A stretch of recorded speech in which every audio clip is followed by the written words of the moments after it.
Hello students, YouTube channel learn with Sandeesha में आप सभी का स्वागत है। मैं हूं संदीप शर्मा। आज हम विभाग द्वारा भेजी गई जुलाई परीक्षा 2021 के प्रश्न पत्र की रूपरेखा के बारे में चर्चा करेंगे। सभी बच्चे अपनी नोटबुक और पेन साथ में रख लें ताकि आप अपनी कक्षा के अनुसार जुलाई परीक्षा 2021 के प्रश्न पत्र की रूपरेखा के बारे में जो भी जरूरी बातें हैं वो लिखते जाएं। शुरू करने से पहले मेरी आप सभी बच्चों से एक रिक्वेस्ट है कि आप इस वीडियो लेक्चर को ज़्यादा से ज़्यादा अपने क्लासमेट्स के साथ शेयर करें ताकि जो बच्चे किसी कारणवश ऑनलाइन क्लास अटेंड नहीं कर सकते वे कभी भी किसी भी समय अपनी सुविधा अनुसार जुलाई परीक्षा 2021 के प्रश्न पत्र की रूपरेखा के बारे में इस वीडियो लेक्चर को देखकर जान सकें। तो चलिए शुरू करते हैं। सबसे पहले हम देखेंगे छठी कक्षा। छठी कक्षा की जो जुलाई परीक्षा है वह होगी 13 जुलाई को।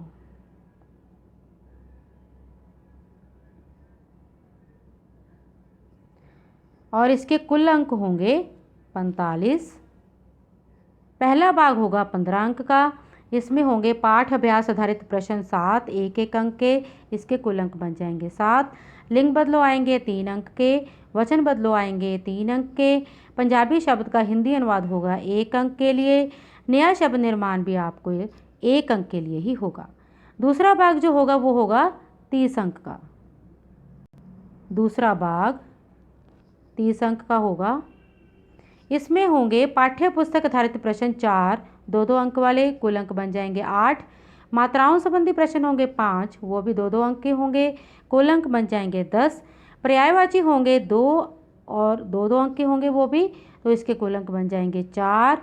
मुहावरे अभी आपको 4 अंकों के आएंगे। संज्ञा की पहचान के अंक भी 4 ही होंगे। ये थी छठी कक्षा के प्रश्न पत्र की रूपरेखा। छठी कक्षा की जो जुलाई परीक्षा है वो होगी 13 जुलाई को। इसके बाद हम देखते हैं 7वीं कक्षा। 7वीं कक्षा की जो जुलाई परीक्षा है वो होगी 12 जुलाई को।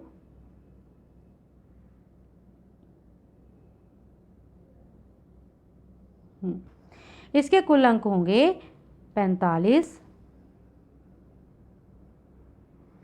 पहला भाग होगा 13 अंक का। इसमें आएंगे लिंग बदलो 3 अंकों के। वचन बदलो भी 3 अंक के।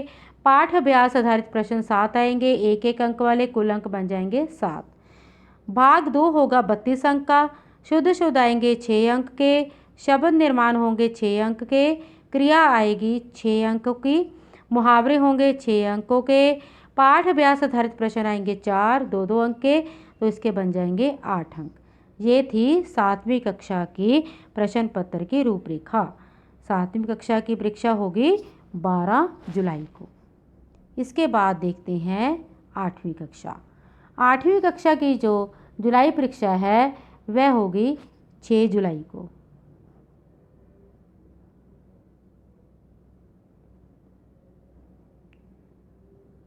जुलाई को होगी। इसके कुल अंक होंगे 45। पहला भाग होगा 13 अंकों का। इसमें आएंगे लिंग बदलो 3 अंक के। वचन बदलो 3 अंक के।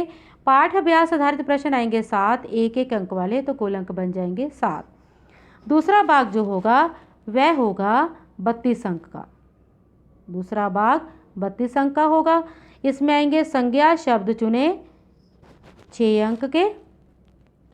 सर्वनाम शब्द चुने 6 अंक के। मुहावरे भी 6 अंक के। नए शब्द बनाओ 6 अंकों के।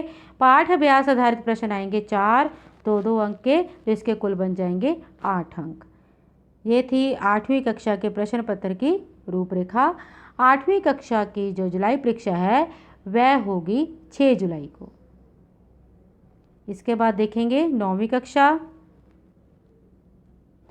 9वीं कक्षा की जो परीक्षा है वह होगी 5 जुलाई को। इसके कुल अंक होंगे 40। पहला भाग होगा 8 अंकों का। इसमें आएंगे पाठ्य पुस्तक आधारित प्रश्न उत्तर 8 1 अंक वाले, जिसके कुल अंक बन जाएंगे 8। दूसरा भाग होगा 32 अंक का। पाठ्य पुस्तक आधारित प्रश्न उत्तर आएंगे 7 2 अंक वाले, इसके कुल अंक बन जाएंगे 14। भाषा एवं लिपि के आएंगे प्रश्न आपको 6 अंकों के। वर्ण विच्छेद होंगे 4 अंक के, मुहावरे आएंगे 4 अंक के, पंजाबी शब्दों का हिंदी अनुवाद होगा 4 अंक के लिए। ये थी 9वीं कक्षा के प्रश्न पत्र की रूपरेखा। 9वीं कक्षा की जुलाई परीक्षा होगी 5 जुलाई को। इसके बाद देखते हैं 10वीं कक्षा के प्रश्न पत्र की रूपरेखा। 10वीं कक्षा की जो परीक्षा है वह होगी 7 जुलाई को।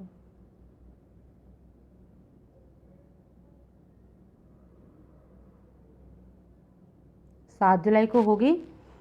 इसके कुल अंक होंगे 40। पहला भाग होगा 16 अंक का। इसमें आएंगे पाठ्य पुस्तक आधारित प्रश्न उत्तर 9 1-1 अंक वाले, जिसके कुल अंक बन जाएंगे 9। भाववाचक संज्ञा होगी 2 अंक की। विशेषण शब्द 1 अंक का। पर्यायवाची शब्द होंगे 2 अंक के लिए। अनेक शब्दों के लिए एक शब्द 1 अंक के लिए। विलोम शब्द भी आपको 1 अंक के लिए ही आएंगे। दूसरा भाग जो होगा उसके होंगे कुल अंक 24। इसमें आएंगे पाठ्य पुस्तक आधारित प्रश्न उत्तर 6 आएंगे 2-2 अंक वाले, कुल अंक बन जाएंगे 12। संधि आएगी 4 अंक के लिए। समरूपी भिन्नार्थक शब्द आएंगे 4 अंक के लिए। मुहावरे जाल कोक्तियाँ होंगी 4 अंक के लिए। ये थी 10वीं कक्षा के प्रश्न पत्र की रूपरेखा, जो कि 10वीं कक्षा की परीक्षा है वो होगी 7 जुलाई को।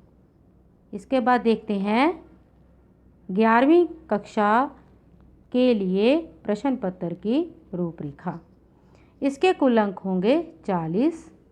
इसमें आएंगे व्याकरण भाग 2 अंक वाले प्रश्न, संधि 6 अंक के लिए, पारिभाषिक शब्दावली 6 अंक के लिए, रस 2 अंक के लिए। 1 अंक वाले प्रश्न 6 आएंगे तो इसके कुल अंक बन जाएंगे 6। पाठ्य पुस्तक पर आधारित प्रश्न उत्तर आएंगे 2 अंक वाले प्रश्न आएंगे आपको 3 2-2 अंक वाले, इसके बन जाएंगे कुल अंक 6। और 1 अंक वाले प्रश्न आएंगे आपको 14 तो कुल अंक बन जाएंगे 14। ये थी 11वीं कक्षा के प्रश्न पत्र की रूपरेखा। इसके बाद है 12वीं कक्षा के प्रश्न पत्र की रूपरेखा। इसके कुल अंक होंगे 40। व्याकरण भाग में आएगा समास 6 अंक के लिए, पारिभाषिक शब्दावली होगी 6 अंक के लिए, अलंकार आएंगे 2 अंकों के लिए। 1 अंक वाले प्रश्न 6 आएंगे जिसके कुल अंक बनेंगे 6। पाठ्य पुस्तक पर आधारित प्रश्न उत्तर 2 अंक वाले प्रश्न आएंगे 3 तो कुल अंक बन जाएंगे 6। 1 अंक वाले प्रश्न 14 आएंगे तो इसके कुल अंक बन जाएंगे 14। ये थी 12वीं की कक्षा के प्रश्न पत्र की रूपरेखा। इस प्रकार ये थी प्रश्न पत्र की रूपरेखा कक्षा 6ठी से लेकर 12वीं कक्षा तक। सभी बच्चे इसे अपनी नोटबुक में नोट कर लें।